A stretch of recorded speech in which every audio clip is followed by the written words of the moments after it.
Welcome to the Project Endure podcast, the place where we talk about life, endurance, persistence, perspective, and so much more. I'm Joe Rinaldi, and I'll be your host. Let's jump in. Before we get started, let me thank you for being here. The stories on this podcast are meant to let you know that you're not alone in what you're going through and that we can all find strength in struggle with the right perspective. If you've been enjoying the podcast, let me ask that you leave a review on your platform of choice to help us grow so that we can continue to make the world a better place, one conversation at a time. Now, let's get to the episode.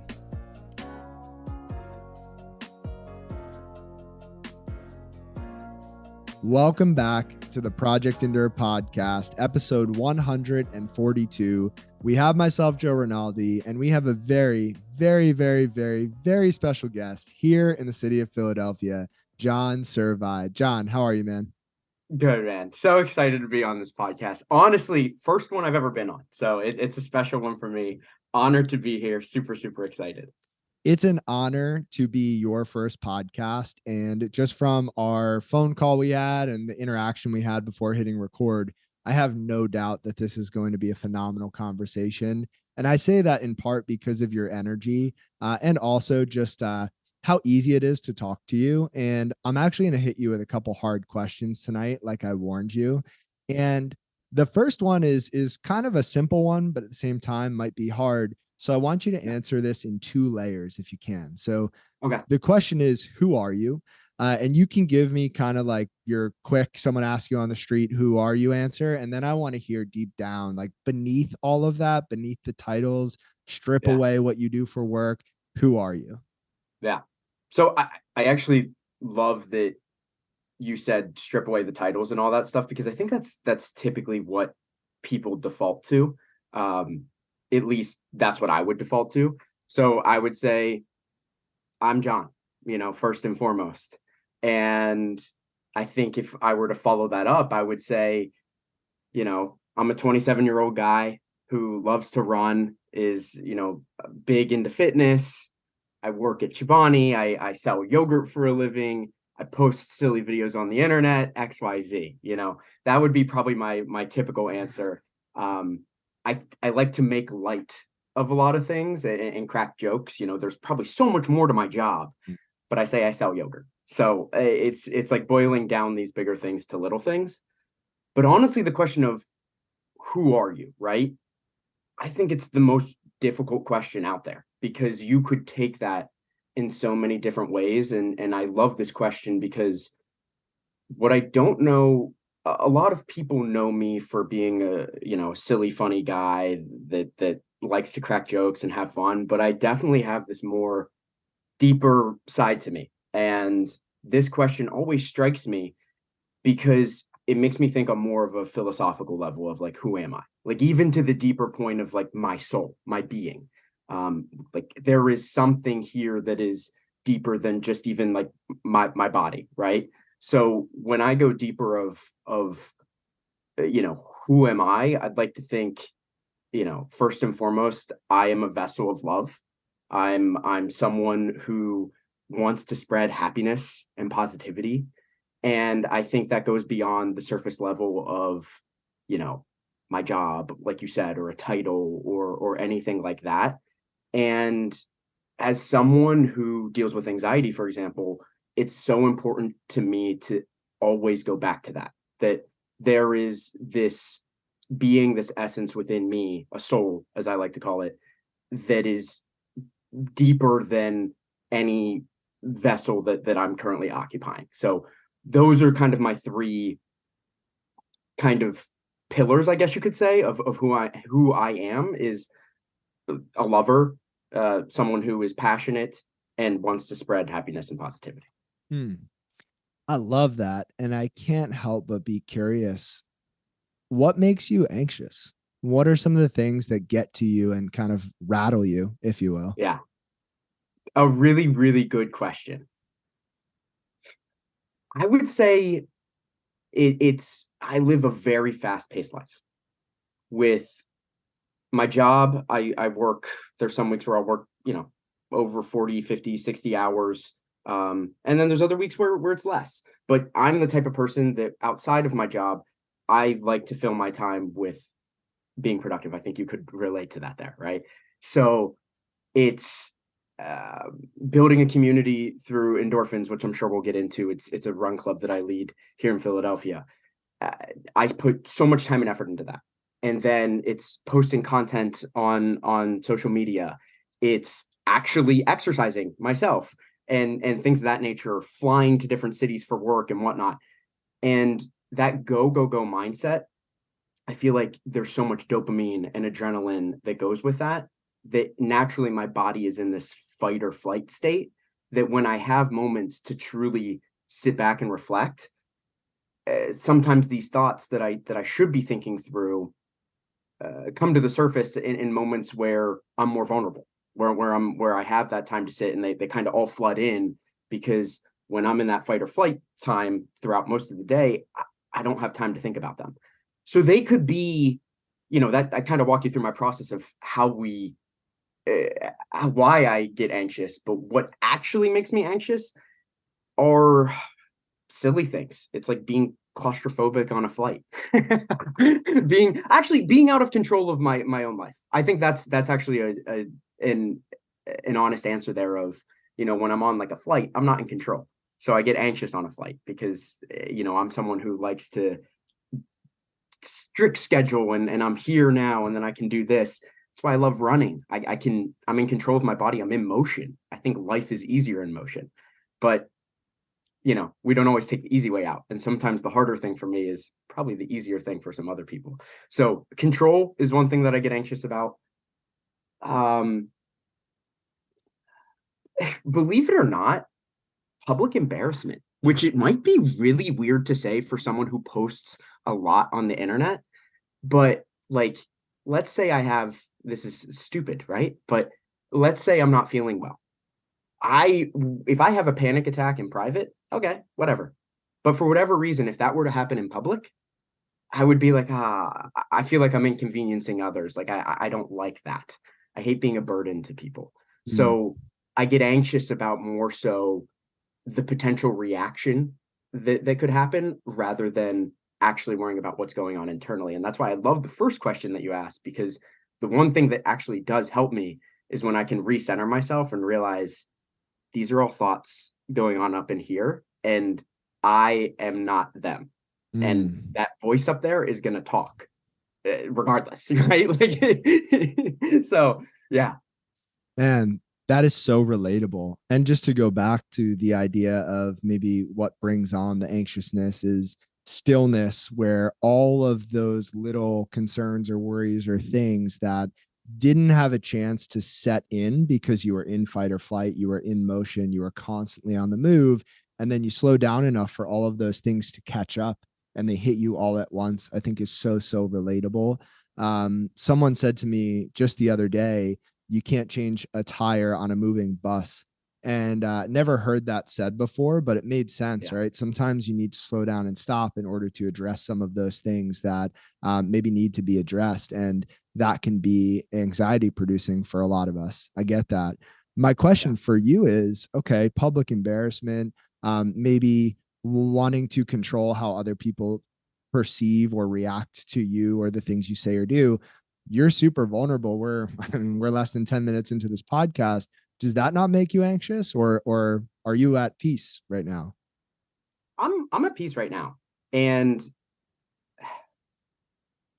I think that is because for me that public embarrassment stems from misinterpretation, Mm. or from inconveniencing others, whereas I have no issue sharing these vulnerabilities because I don't think they're talked about enough, and Mm. sometimes I feel alone in them.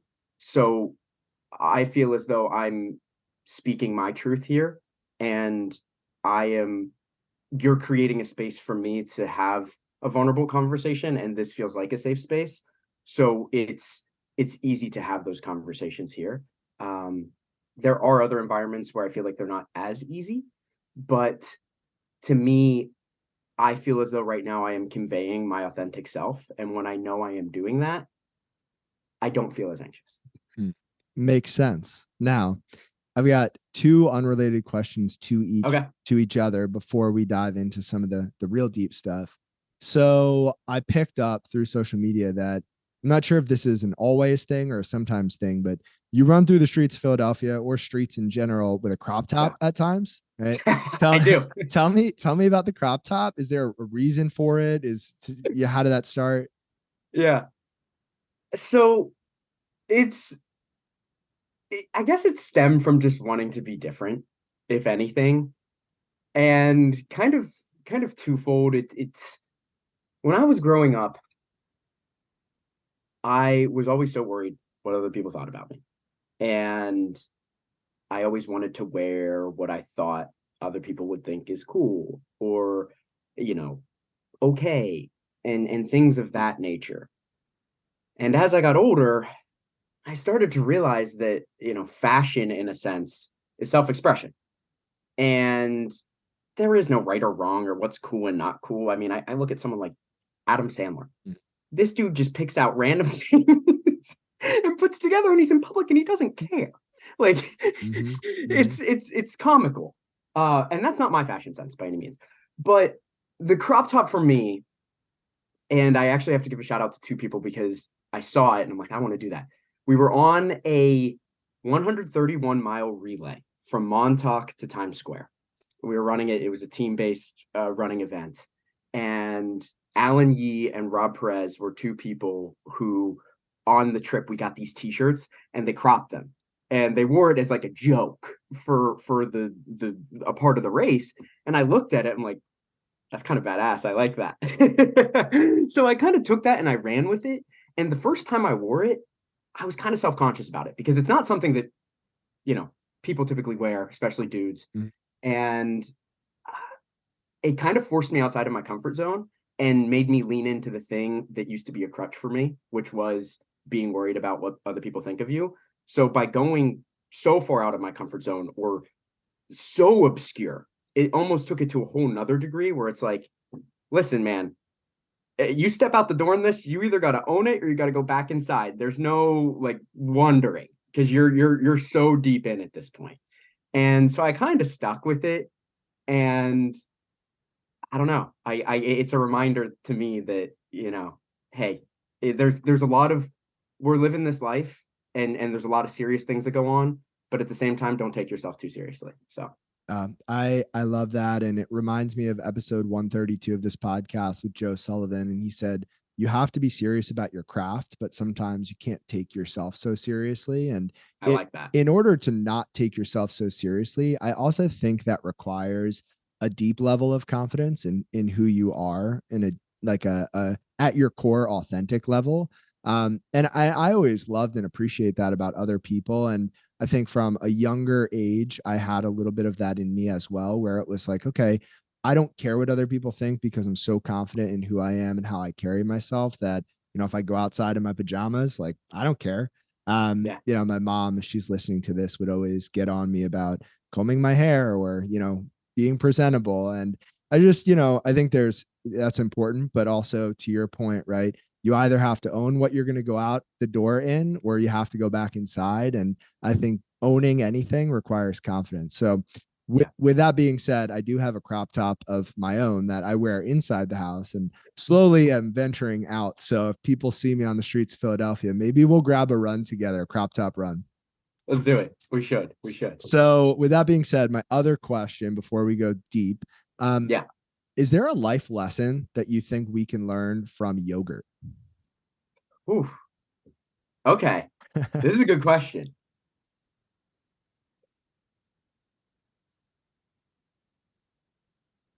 I think the life lesson in yogurt is that no matter no matter what it is, people will always find a reason to debate it. Mm, Okay. So yogurt, right? Like a fruit on the bottom yogurt. There's yogurt on top and then fruit on the bottom. It's a simple food to eat. There are literally people. the debate, the proper way to eat that, whether it's you mix it all up or you fold it or you eat down like a cake. Mm. And some people are so opinionated on that, believe it or not. And so I think the lesson there is no matter what it is in life, human beings will always have an opinion on something. And oftentimes there's no right opinion. There's just always going to be different ways to view the same thing, no matter how simple it is. Man, so beautiful. And who knew we could learn that from yogurt? Great. So with that being, For reference, I am an eat down person. So just there we for go. anyone listening that might disagree with that. For the record, there we go. Now, if we were to kind of zoom out and look at your life as a whole, and you had to pick out the hardest thing or circumstance that you've ever had to handle that you did not get to choose for yourself. So going back Okay. to that anxiousness, right? Something outside of your control. What's the hardest thing that's ever happened to you?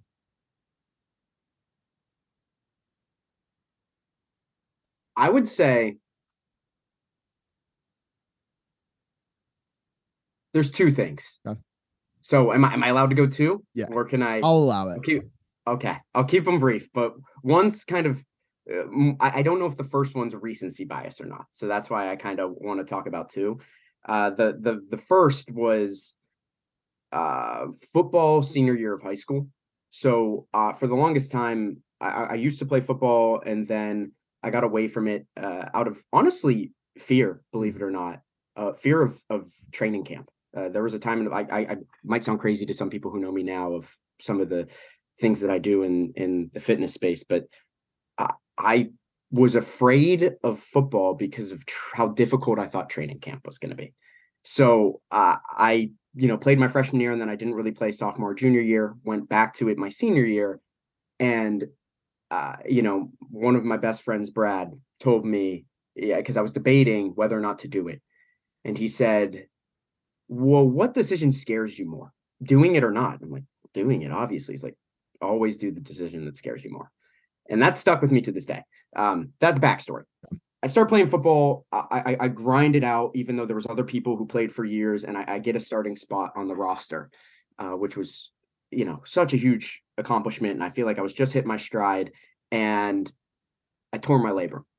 It dislocated my shoulder, tore my labrum, and I was sidelined for months, and it just stung because I wanted to be out there so bad. I wanted to live out, my dream of being a senior in high school, playing on the football team, starter. I overcame this big fear of actually going through training camp and actually doing well with it. And then with outside of my control, I couldn't play. So that was the first one. And the second one was several years ago. I was in a relationship with a girl, and we were dating for 4 or 5 years. I thought she was going to be the one. And it takes two to tango in a relationship. And it turns out that was not the case. And, me being the person who likes to control things, you can't control a relationship. So you know, that was a big life-changing moment because I thought I was going to settle down. I thought I was going to, potentially get engaged, and then my life would look drastically different than it does right now. I'm 27, single, and investing all my time into my work and my community and things of that nature. And none of that was where my head was at 3, 4 years ago. So both of those moments, one being physical and one being, I guess, more emotional, were two times in my life that I were kind of pivotal points for me where I was outside of control. For sure. Well, let's take those one by one. And Yeah. Sorry to hit you with both. no, I don't apologize. If anything, I should thank you because I love these kinds of conversations. And I think each of these circumstances have different lessons that others can learn from. And I'm Yeah. especially excited about the relationship side of things because that's just not a topic that we've talked a lot about on this podcast. And I know it's something that many people can relate to. So Yeah. with the football side of things, Mhm. I love what your friend said about those decisions that scare us the most are often the ones that we need to make. And so Yeah. you decided to go for it. Tell us a little bit about what football meant to you and why it was so hard to then be sidelined after choosing to overcome that fear and go for this thing. Yeah. So I've loved sports my whole life. I really have. Eh, Probably played just about everyone that you could think of for the most part. I never really dabbled with tennis, but outside of that, and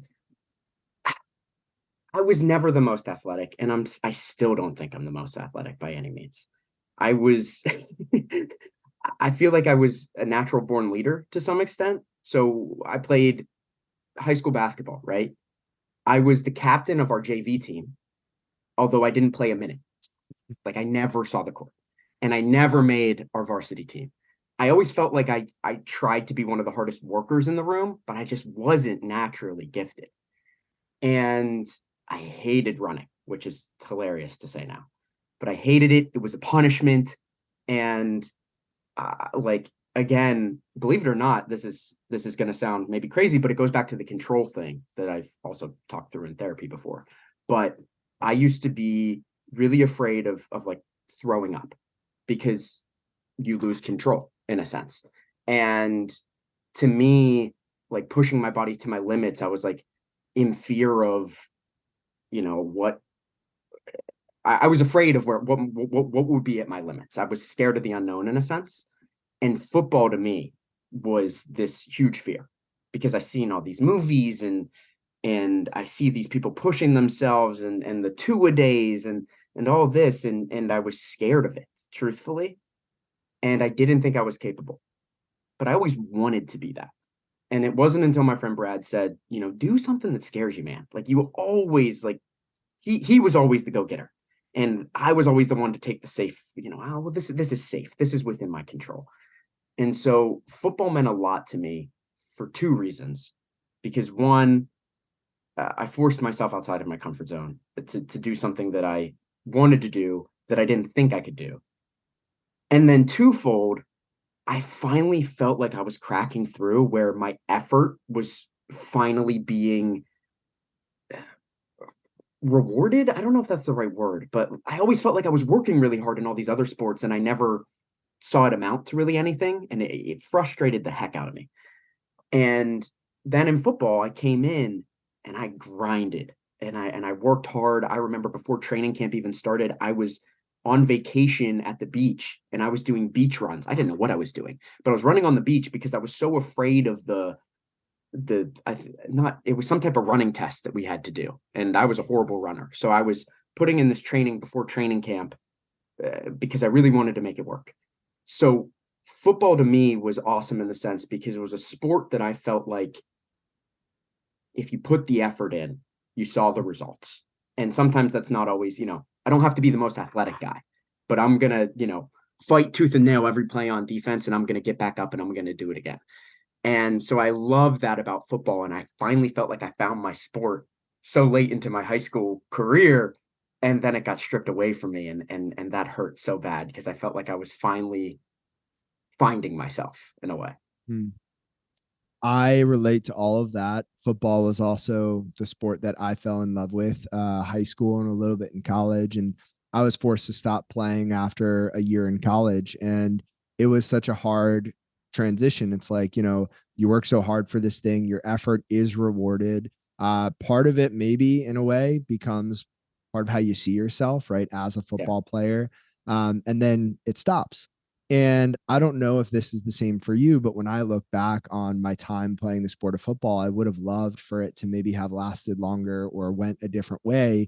But I am so grateful for the person I became through the sport that it Yeah. doesn't even matter what the outcome was, how many games were won, how many tackles were made, if there were awards involved. I just care about now the life lessons I learned through the sport, the Yeah. discipline, the teamwork, the work ethic, the drive, et cetera, the grit. And I'm curious if you feel the same way, even though that injury stopped you. Oh, definitely. It taught me one really, really important lesson that stuck with me even to this day. And it's boils down to showing up, like always showing up. So I got injured pretty early on that season, but the thing that I cared about most and the thing that came to me the most naturally was being a teammate and being in community with other people. And so, I would do my exercises, my PT exercises. The coaches never told me I necessarily had to come to practice, but those were my people. So I came and I did whatever I could, whether it was just, at the back of a sled, standing on it, or giving people water, tossing around football with the quarterback, like catching or something like that. I wanted to be there. And I think that was really, really important and something that has stuck with me even to today, where I'm, one of the organizers of endorphins here in Philly, a running club, and I got injured. I couldn't run for 4 to 6 weeks here, but I made it a point. I'm not missing a single run with these people. So if I could bike, I was on a bike. If I couldn't bike, I would at least be at the start. And I think actions really do speak louder than words. And sometimes it's nothing that you can say matters. It's just being there and showing up. So I learned that from that injury at a pretty young age. And it's something that has stuck with me. And it's, I don't like to make a lot of promises because I hate to break them. But the promise that I will ever have, that I will always have, no matter where my headspace is I will show up. There's so much value in being a good teammate. And if anyone listening has played an organized sport where you've been a teammate and you've had teammates, you get it. And if you haven't, then hopefully this conversation is making sense. But I think it's hard to conceptualize what it means to be a teammate after formal sport ends and you got into the quote unquote real world and you have a job Yeah, and you have peers and people come and go, and maybe there's not an incredibly strong sense of camaraderie wherever you are. So, what does it look like to be a great teammate? Can it simply look like being a great friend and a supporter and an encourager and showing up? Yeah. Can it look like doing that for a single person? Yeah. Can it look like being in an intimate romantic relationship, which we'll get to? Yeah. Can it look like being a great coworker? Sure. It can look like a lot of different things, but it always involves showing up for another person or group of people, which is so admirable. And I think such a good, I'm so glad you highlighted that because I think people need to hear that. for sure. So to transition now, Yeah. you can talk as much or as little about this as you'd like. But again, I think this will be very important for a select number of people listening. If you don't mind kind of giving the context, right? What was it that led you to believe that this person was going to be the one? One thing that I thought made me think this person was the one was that doing everyday tasks was fun. It wasn't the ornate dates or anything like that. It was a Target run or doing laundry or getting groceries. Because when you're looking for a life partner, that's what you're going to end up doing. And if you can find someone that makes those things enjoyable, you know the tedious everyday tasks, I think that's the type of person you're looking for. Now obviously there was other parts of the relationship that made it so that this wasn't the right person, but I do think that's an important one, and one that made me think that way about that person. And I will also add this, that person's no longer in my life, and nor do I think they're ever going to come back into it or anything like that.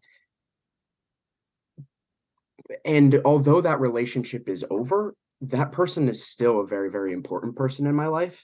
And I actually think anyone that I've been in a relationship with, even if it may have been toxic or something like that, I think there's a life lesson in all of them.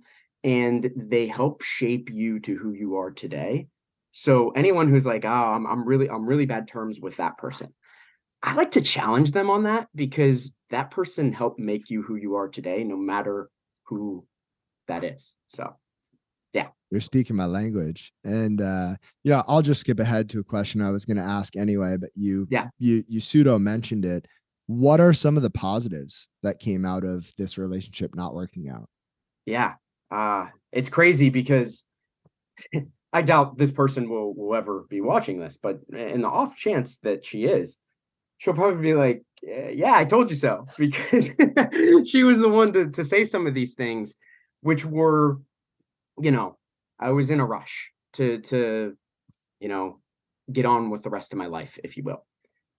And what I've learned now is that we got a long life to live, and there's so many different phases of it. And it kind of made me realize that, like, there is no rush for that. And while I listen, I one day want to be a kick-ass dad. That is a life goal of mine, and it will always be. I would love to be a coach, show up for my kids in whatever way that may be, et cetera, et cetera. It's not right now, and it's not necessarily a priority of mine. I have since just invested my time in excelling at work, and also, pursuing my passions in a sense, which, I since then I've had a few promotions at work, which has been a true blessing. And very recently I've dove more into the running scene, and I truly do not think that if I was still in that relationship, I would ever be a part of this endorphins community, or a city lead, or leading a run club here in Philadelphia. But that is the biggest part of my life, and the most rewarding part of, diving into this city and this community, and creating a space where others can find friendships, camaraderie, hell, even relationships. I don't know, but that's none of that would have been possible. And so I say it with the utmost respect for that person, but getting out of that relationship was life changing in the best way possible. So yeah. There's a great Steve Maraboli quote. He said, "As I look back on my life, I realized that every time I thought I was being rejected from something good, I was actually being redirected to something better." And I think that's what you expressed, more or Yeah. less. Uh, However, I want to go back to when it happened, because Yeah.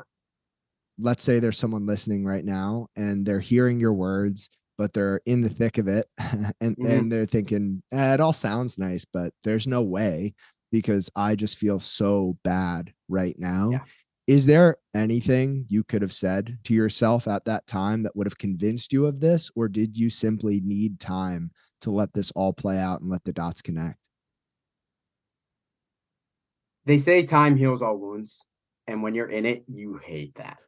You hate it because you're like, really? Because I just looked down at my phone a minute ago. I don't see a text from them. And like, life is moving so slow right now, and everything hurts. So I hated that phrase. So if anyone heard that, they're like, F you, John. So, but there is one thing that actually really helped me. It helped me with that. It helped me with when I lost my grandfather, and just dealing with grief in general. And it's an analogy. It's almost like a, maybe not a metaphor, but think of yourself or this thing that is bothering you, whether it be a relationship that you just got out of, a death of a loved one, you lost your job, whatever it may be, is like this red ball.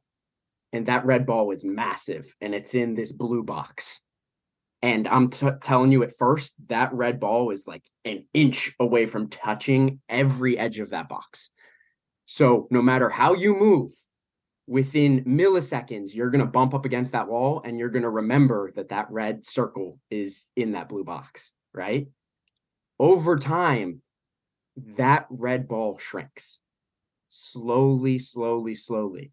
So 10 days from now, maybe it's not, you know, your phone that bothers you.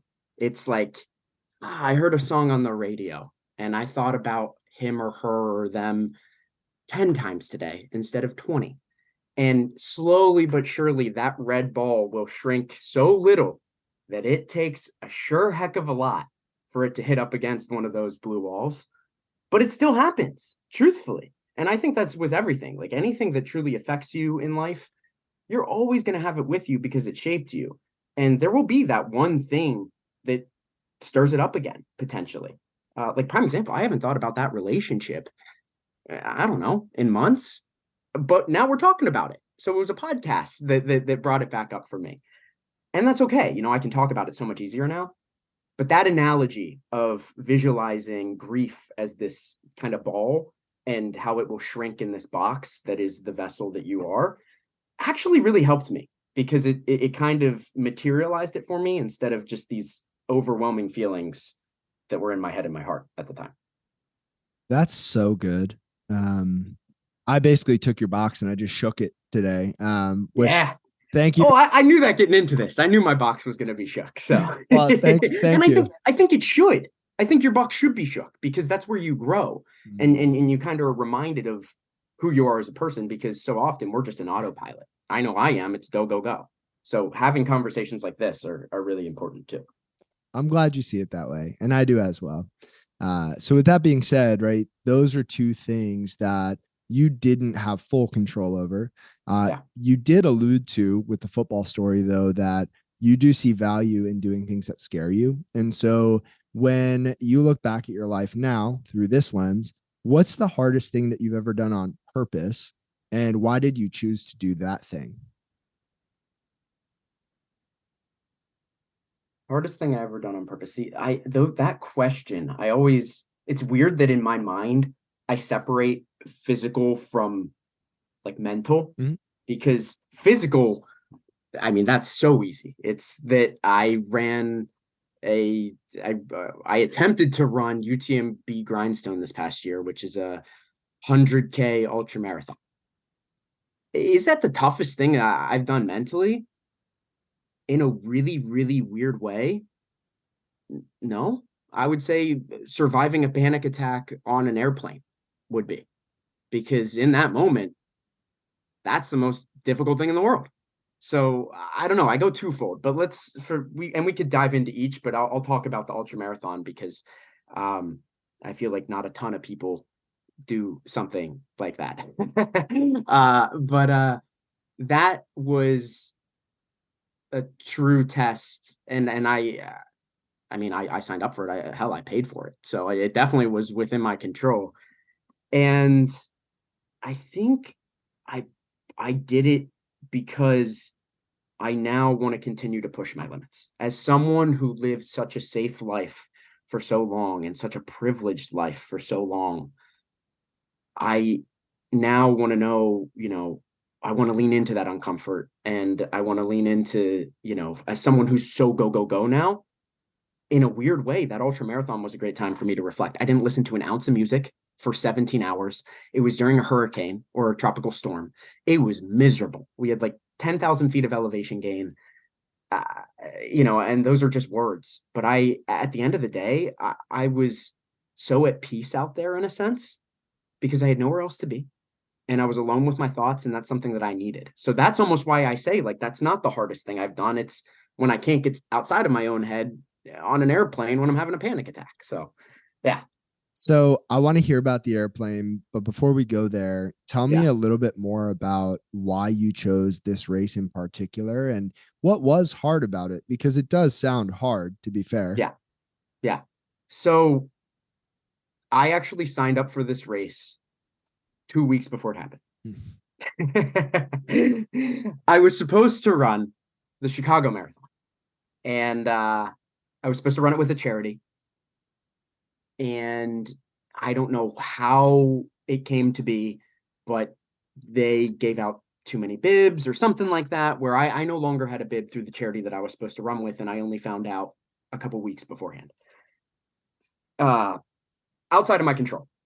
I actually processed that very well, but I put up all this training, although it be for a fast marathon time, not an ultra marathon. I wanted something else to challenge me physically. And up until this point, I've been succeeding a lot. And I didn't like that. I was like, when am I going to fail? As weird as that sounds, I was like, I need to fail. I need to find my new limit. Clearly, I'm not pushing myself hard enough because if I'm hitting all these goals, you don't learn that much when you succeed. You learn when you fail. And so I signed up for this race knowing it wasn't the brightest idea. I didn't put in the proper amount of training for it. I knew that going in. But I did it anyways to see. I said at the start of the race, I said, I want to go to a really dark place and I want to hang there for a really long time and just see what I'm made of. And I didn't finish it. I DNF'd at mile 54, not because of my physical body limitations, but this wasn't your run of the mill ultra marathon, which is a wild statement to say as is because it's a freaking ultra marathon. but it was a UTMB race, so they had cutoff times, and I missed the last cutoff time at mile 54 uh, by like 10 minutes. And I could talk to you all day, Joe, about this excuse or that excuse. The course wasn't marked properly. Why did they have that cutoff time? I loved that I failed because I found my limit, and I did not earn that race. I did not earn, to be a 100K finisher. And I learned a lot about myself and what I was capable of. And so I weirdly really like that failure. Hmm. I understand that. Um, I understand that. Now, in hindsight, you can Yeah. sit here and say that. What were the emotions going through your your body, your mind, your being when you found out you missed the cutoff time? Yeah. So I was running the race with two other people that somewhat peer pressured me into it to an extent. One girl, Kate Kreutz, who is, I mean, a crazy athlete in a lot of feats. She actually properly trained for the race. And going into it, I knew I was not going to be running with her, although we ran for a portion of the race together. My partner in crime when it comes to races is Carrie Clark. And she was right there with me. We signed up for it together, and we're like, no matter what happens, we're going to stick together for this whole damn thing.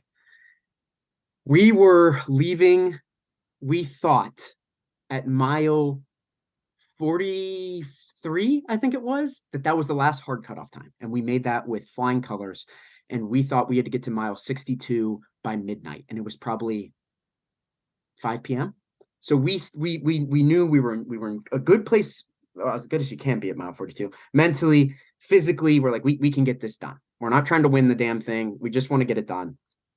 And then we later found out that there was another cutoff time. It was called a soft cut, which we won't get into the details of it, but it was Terry was determined to finish. And I don't know if she was just so laser focused on getting to that next checkpoint or what, but I was doing the math in my head. And about 2 to 3 miles before we reached that checkpoint, I knew we were going to miss that cutoff time. And there was a lot of despair. I was beat up physically, mentally.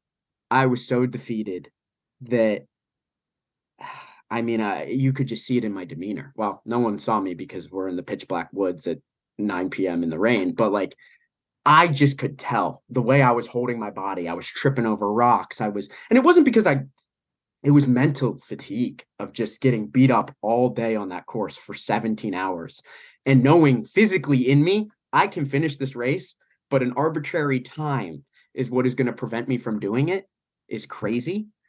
And I'm honestly glad that it hit me when it did, because by the time we got into the actual aid station where they announced the cutoff, I've already processed it.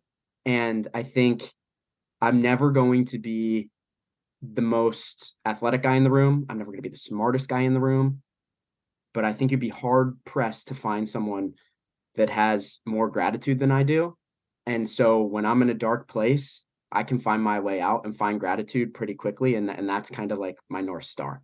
So I immediately kind of went to like, hey, I made it to this checkpoint.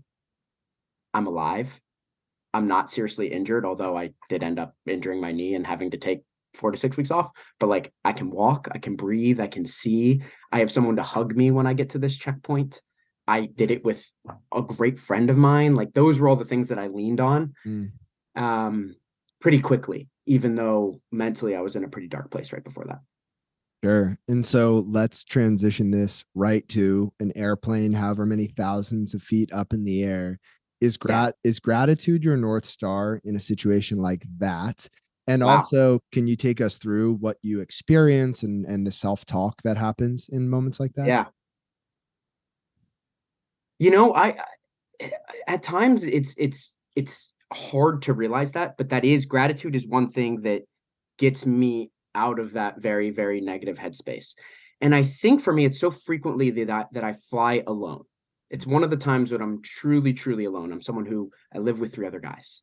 I'm an hour from my parents. I run in community with people all the time. I have this social media community that's phenomenal. Like there's support all around me. I know that not everyone in the world has that, and I'm very, very grateful for it. Being on an airplane is one of the few times that I feel truly alone. and out of control. I'm not in control of the airplane. I've jumped out of an airplane before. I've skydived. I don't know why, like something like turbulence bothers me, but it's for whatever reason those things do. And I think it's because you're in such a public space that you can't escape. And it's a public space where you know no one and you're left alone with your thoughts. So what's going through my head is just like, I'm like, I guess I feel trapped in a sense. And that gets my heart rate going and I start to sweat and everything just closes in. And I could be sitting right next to someone and I don't know what the hell was even going on right next to me. And it's crazy when this happens in a public space. And I think it's almost like that fear of I've dealt with panic attacks before, but I always have a place to escape to. And on a plane, you really don't, unless it's the tiny bathroom, which I've gone to before to just try to calm myself down. Otherwise, you're trying to calm yourself in a very public space, and it's not the easiest thing. So that I struggle with. Breathing exercises have helped me. But then outside of breathing exercises, it's gratitude. So I'll share one example of this. I was on a plane and I can't do a whole lot on a plane because I'm so in my head. Some people are like, oh, I like to read, I like to sleep, I listen to a podcast. I can't do any of that because I'm so up here. But I was trying to read. And I was reading a book called Shoe Dog by Phil Knight, which is yeah, a great book. I was trying to read it. I was in my head. I felt my heart rate kind of going. We haven't even taken off yet. I don't even know if they closed the damn door. It's like I could get off this thing and I'm freaking out. And I felt a panic attack kind of coming on. And I was trying to get out of the headspace of it. I'm like, Jon, just keep reading. Just focus on this damn book in front of you and you'll be fine. And I got to a part in the book where he was talking about how it was his relationship with his dad and how his dad loaned him some money and he was proud of him. And it immediately made me think of my dad and just all the things that he's done for me in my life. And I went down this rabbit hole of thinking about my dad and how much he loves me and things he's done for me. And I had an AirPod in and I was listening to some song and I forget what song it was, but it kind of evoked an emotion in me. And I literally got tears in my eyes just for how grateful I was for my dad, and the anxiety disappeared. And I had one of the best flights in my life after that. So it is crazy that you bring up, is gratitude your North Star on a plane? It should be. It isn't always for me, but if I can find it, it can snap me right out of that anxious headspace for sure, like within seconds. That's such a powerful story. And, I do think that having a North Star is so important, and gratitude being that North Star makes so much sense. And, this is the Project Endure podcast, and you're in the world of endurance sport. And when you hear the word endurance, I'm curious what that means to you. And do you need a North Star for endurance, do you think? Definitely. I definitely think that you do, because endurance to me just boils down to the will to keep going. And you need something to find that will. If you don't have something to live for or to strive for, well, then what are you doing? And for me, that's rooted in faith. I grew up a man of faith. I don't talk about it nearly as much, but it's kind of because I find God in all things. And so I like to talk about it in ways where I don't necessarily have to use certain words or phrases in a sense. But growing up and kind of having this blind faith and belief was huge for me. So that common theme of finding like God in all things, love in all things was huge for me. And you know, without that, it's a lonely place. And I think if you don't have something that you're striving for, that thing out in the distance that's out of reach, or maybe it's not even tangible, when you start hurting physically or mentally or both, you got to have something to focus on to just keep going towards, because endurance, like you say, or Project Endure, is, you're going to get beat up, you're going to fall down, but you got to get up and you keep going. And it's not going to end anytime soon. It's just going to keep coming back and back. And, unless you have something to keep you going, man, life will beat you down real quick, real quick.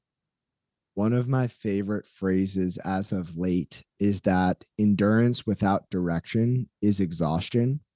And Wow. right, I think we can run ourselves in circles, right? That's very Yeah. possible. And so without that North Star, without that thing you're striving for, right? What is it all for?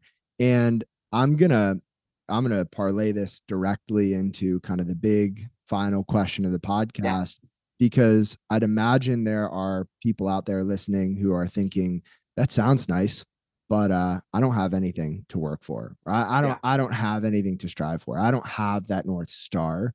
Yeah. And maybe they're in a dark place, they're feeling a bit lost, and they just don't know what to do or where to go. For What sure. would you say to that person as an encouragement? First and foremost, it's okay for your North Star to change. I think that's really important. Um, or maybe not what you're striving for can change, but what is the underlying reason behind it? I think is actually a good way to rephrase that, because there was a point in time in my own life where I was striving, you know, to end up with this person and get married and start a family, and that was all stripped away from me. And I was like, what? That's what I was striving for at work. That's why I was, you know, lifting and running so I could be healthy and be there for my kids one day. And I thought all that was right there on the horizon, and then it was pushed. I don't know. I still don't know. But so now, but really when I finally was able to take a step back and breathe, I realized that it's spreading happiness, love, and positivity is more so my North Star. And I was using this idea of my own family as almost a vehicle for that. But you can find different vehicles. So when you are in that dark spot, which I've been there before, it's so hard to find that. So the thing is that I would say is actually lean into that discomfort and have those difficult conversations with yourself and question who you are, what you like, what you believe. And that's okay. You may come back right to where you were before, but you'll be much more confident in it. I think everybody needs their core shook at least once, so you know who you are. Because if you're not challenged, then you'll never know how strong of a foundation that you have. But I do believe everybody has a strong foundation. You just got to spend some time with it. Uh, I was going to end on that, but now I feel like we have to talk about some of what you just said, because there's a lot to unpack there in a great way. And so I like how you went from, you can have different North Stars, to you can have different things to strive for, to you can have different vehicles to get Yeah. to the place where you want to go. And I love that, because you used the word vessel a few times in our conversation. And Yeah. and I think that's what this life is about, is how do you take who you are, what you're all about, and put it into different vessels to go Yeah. toward a specific place. And the truth is, we might not know where that place is, right? No. The place where we are all going, and I've touched on this in a few recent episodes with a few different guests, is we are all going to end up under the ground, Yep. or cremated, right? We're all going to die Yeah. at some point. And so that is for sure. But as we go toward that place, how can we decipher a general direction for our lives? And it's okay to do that in different vehicles. And that underlying why, that driving force, might be the fuel that we put Yeah. in those vehicles, right? It's so funny that you say that, because I have this board right to the right of me, or I guess I don't know if I'm looking to the left, but it's my get shit done board is what I call it. But I have on here goals, quote of the day, to-do list, and reminders. And under reminders, there's three things written every single day. And it's always trusting God. And for me, God is, just an ineffable mystery, but like a vehicle of love, Mm. just endless love. So that's what God boils down to for me.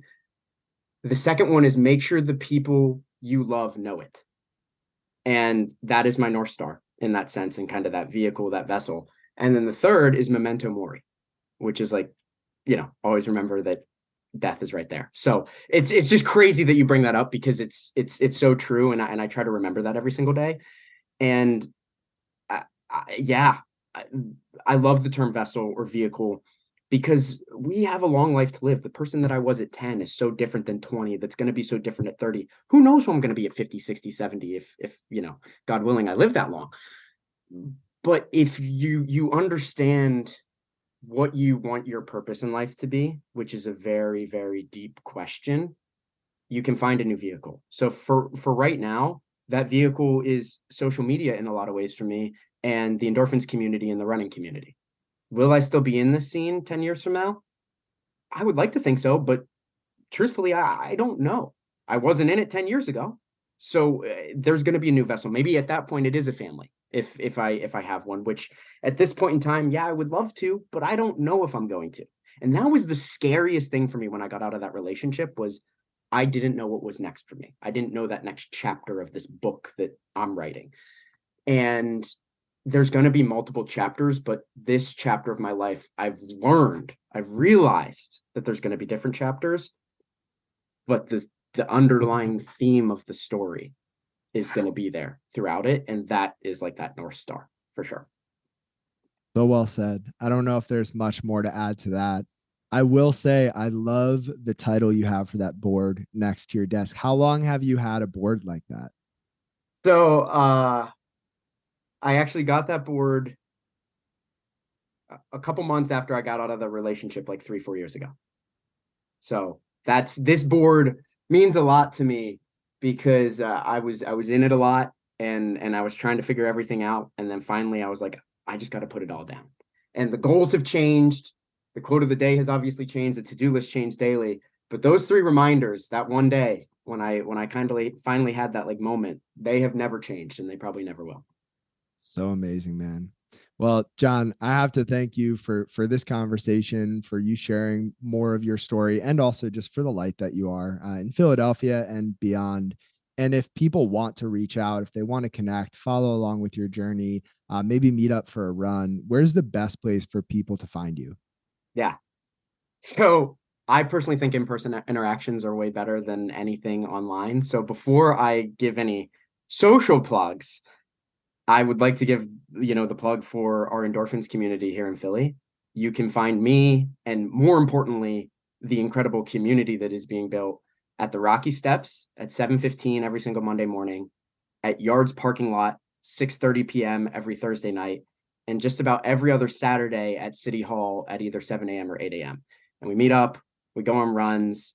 All paces are welcome there. And we usually end with coffee and conversation afterwards.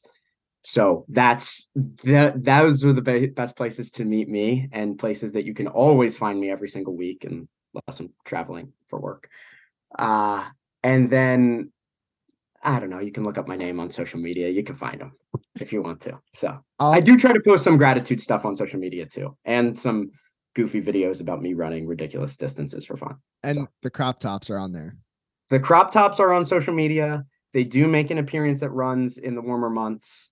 I haven't worn one recently, but they might make an appearance soon. So we're going to make you a Project Indoor crop top. You just wait. Hell yeah. You just wait. I will rock that. We got to go on a run together. We'll set that up. We will. And for now, Jon, I'll link everything in the description below so people can find it. And just thank you again for who you are and for everything. Thank you, man. I thank you for creating this space. Truly, it's not easy to do, to create a safe space to talk about like such deep things. And it's been an honor, and I couldn't think of a better place to have a first podcast episode for myself. So this is awesome. Thank you, man. You crushed it. If you enjoyed this episode of the Project Indoor podcast, go ahead and subscribe, leave a review on your platform of choice, and share this episode with a friend. It helps us get more conversations like this out to more people like you. We appreciate you, and we'll talk to you next time. And one more thing. If you're looking for a community of people all striving to be better together, check out the Project Indoor Hard Things Club. The link is in the description below. We'd love to have you.